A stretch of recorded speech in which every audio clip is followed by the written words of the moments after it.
Hi everybody, this time on Sailing Intermission we continue polishing our bronze propeller from the previous episode, and we so appreciate you all watching and joining us. And please, if you haven't already, we really want you to hit that subscribe button and subscribe to our channel.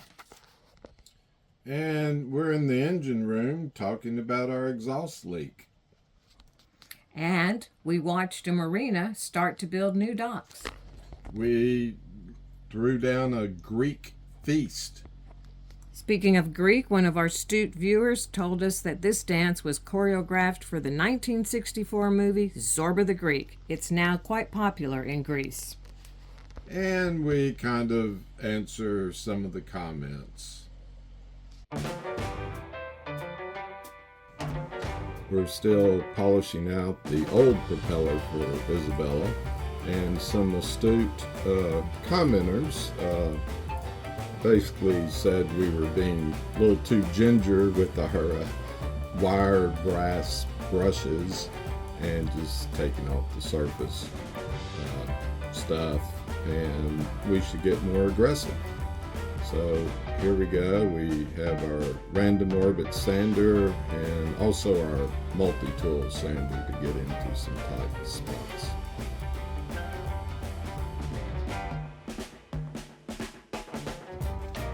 I love polishing a big, hard propeller. You can polish my hard propeller anytime.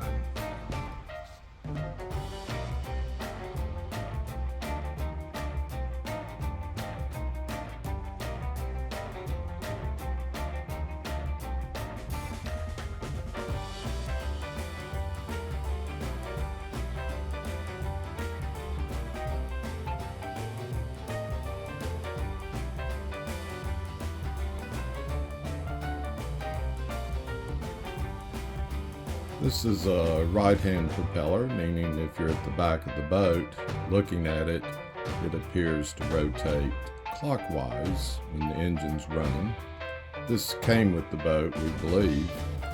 We now have a max prop, which is a feathering prop, and the blades, if you're just sailing, not using the engine, the blades will rotate so that there's less drag from the propeller.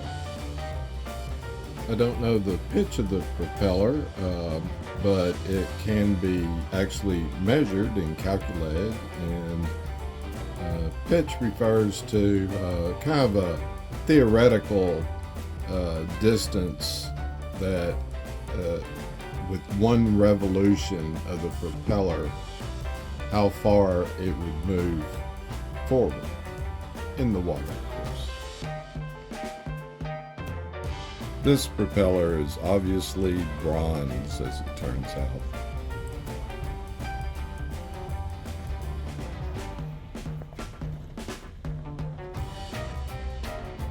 Our Cummins diesel has a wet exhaust system, meaning there's an exhaust flange on the engine. It connects to what's called a riser tube that goes up above the water line. At some point, water from the heat exchanger on the engine, this is raw water, is injected into the exhaust. It cools it and it goes into the muffler, and then it's expelled out the other side and into the ocean. The exhaust looks pretty clean to me. Knowing there's been an exhaust leak between the exhaust flange on the Cummins diesel and the fiberglass riser tube, I had attempted to kind of hose clamp on some of this silicone hose, and I know it's still not perfect fit or cut right, and it helped, but it still leaks. There's got to be a professional solution. Yeah, we really need to get this exhaust leak fixed. We do, and it's coming from here, right? Yeah. And we had the one mechanic out. He wants to take the whole riser out and send it off to D'Angelo's Exhaust, which is one of the best in Fort Lauderdale, to kind of redesign it. And I'm not sure if it needs that. It's leaking because the joint between the riser tube and the exhaust flange is, it needs sealing. Seems a bit extreme, so other options? It's very possible that there's a metal tube that the fiberglass is on top of, and so I might be able to take the riser off and have a welder weld the inner metal tube to the exhaust flange. Well, let's see what that other guy says that's suggesting that and make a decision, because like you said, it does need to be fixed. As an aside, the support rod can be cut and a gap put in it, and weld some 1-inch pipe, which is 1.3 inches outside diameter, and fits 1.25-inch exhaust hose. And since you have a gap, the exhaust hose acts as a shock absorber. Certainly, two things I like are the winter constellations, like Orion, and watching Karen strain when she's exercising.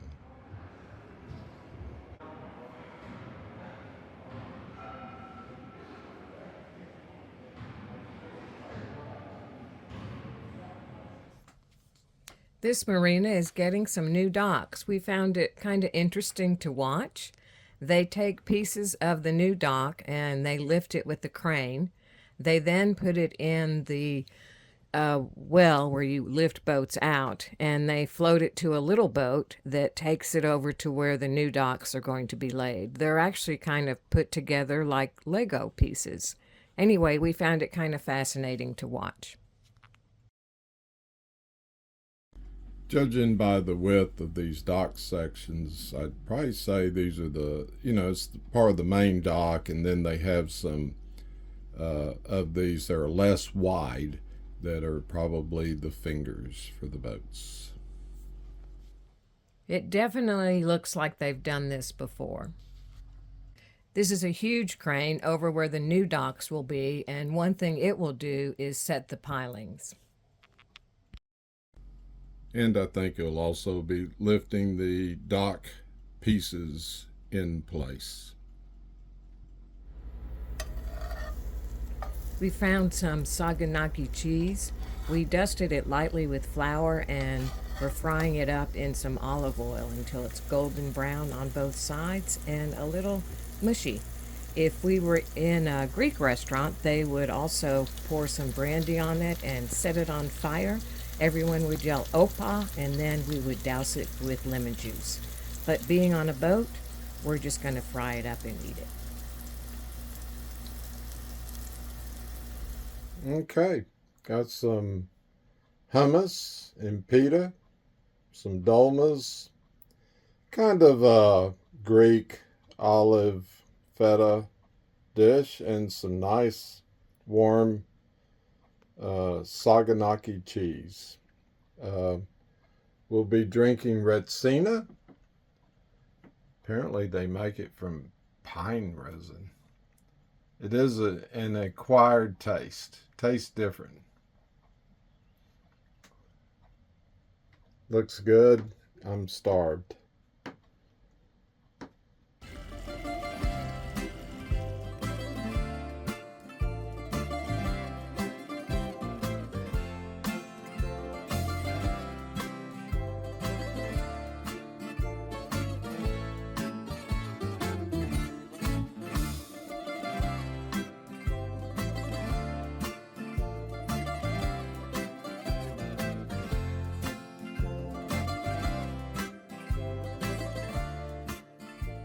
Hi y'all, it's time for comments and questions from you. So we're going to start off with one from episode 186, which was "I'll Draw You Nude." What did you two do for work prior to sailing Intermission, and where did you live? Well, I was an astronaut. I walked on the moon. No. Give it up. Right. Like a lot of folks, probably as a kid, I always wanted to be an astronaut. Actually, I was a professor of biology, and I researched. I pushed around people in my research, doing balance and I guess fall prevention, often targeted the elderly. And I was a teacher for a while. I've taught in all grades, K through 12, and then I worked with school districts on some compliance issues and a variety of other things. And where did we live? Well, we used to live in Dallas, Texas. Mm-hmm. We actually went to the same high school together, but I was way ahead of Karen, so we found that out later when we met in college, actually. And you can find out more about that. We did a little bit of a sort of a biographical episode about when we met. That's episode 121, Blind Date, First Date. So there you go. There's a teaser. Yeah. From Full Brazilian, episode 75. This is Full Brazilian 1. I hope I'm not being rude, but what are your ages? I'll let you tell them. Well, I'm 104 and Karen is 30. There you go. Hope that helps. Steve mentioned that we do try to answer all comments, and certainly we read them all. But every once in a while, I have to confess, there are some comments that I'm not exactly sure what they mean. And so I will either not address them, or I might send the person back a question mark. And like an example of this was in episode 192, something broke while we were screwing around. Somebody commented just an asterisk. I'm not exactly sure what that meant. Not sure if it was a good thing or a bad thing. Right. And you know, the symbol asterisk, you know, kind of made me wonder. Right. Is it some type of, you know, urban slang like you two folks are dumbasses or something? We have no idea. So. And I actually do try to figure those comments out, but you know, sometimes it's just too vague information, I find. Yeah. Yeah. So there you go. If you know what that means, let us know, or maybe not. You know? Right. All right. From episode 66, Goofy Gooseneck. Do you all have a freezer to keep ice, steaks, and other food? Well, we do. We have a very small freezer. I don't know if this is in the frame, but we have a small Norcold refrigerator here, and it has just a little tiny, you know, kind of dorm room type freezer. But then we have a drawer refrigerator in the galley, and it has a pull out that's, you know, 2.5 cubic foot of freezer space. They both work really well, and they both, you can make ice in both of them, so it's nice. I like it. Speaking of ice, episode 68, chilling and pumping. Also, do you have upgraded mattresses?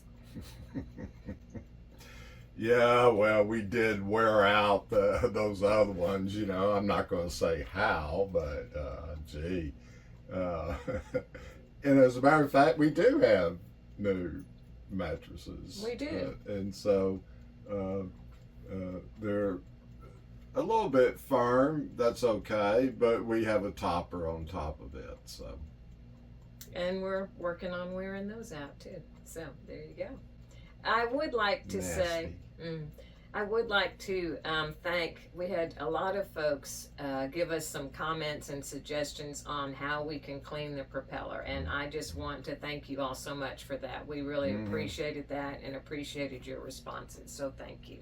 And it worked. We weren't aggressive enough, so yes, I appreciate the suggestions.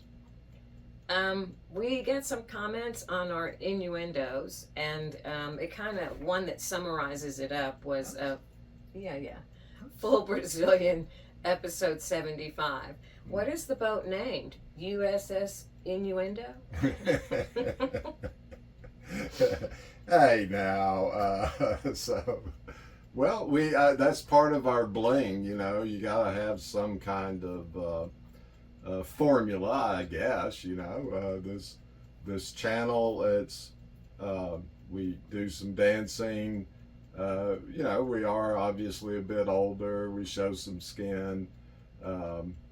We do have sexual innuendo, but we've kind of done that all along. Me more so than Karen, but you know, for many years. It's kind of the norm. Or maybe Right. I should say it's kind of the abnorm. But the innuendo is part of our bling, I guess. Do we have other bling? Well, we do a lot of DIY, obviously, and but gee, it's a boat, right? And Right. so, I don't know. I would say, you know, we don't take ourselves too seriously. Not at all. Right. And so maybe that's part of it. I have no idea. Having a blast. And our final comment is again from Full Brazilian episode 75. I guess I kind of got stuck on that episode. You did. I did. Yeah, you are a little full Brazilian. It was, I have no idea how I ended up here, but I am happy I did. So Hey, I like that. I do too. And just want to say thank you so much to our subscribers. Some of y'all have been with us for a very long time and really appreciate it. Appreciate all our viewers. And you know what I'm going to say next? If you haven't already, hit that subscribe button and subscribe, because we really are working hard on making our channel grow. You know, I'm glad it didn't say I have no idea how I ended up here and I really wasted my time. Yeah. So,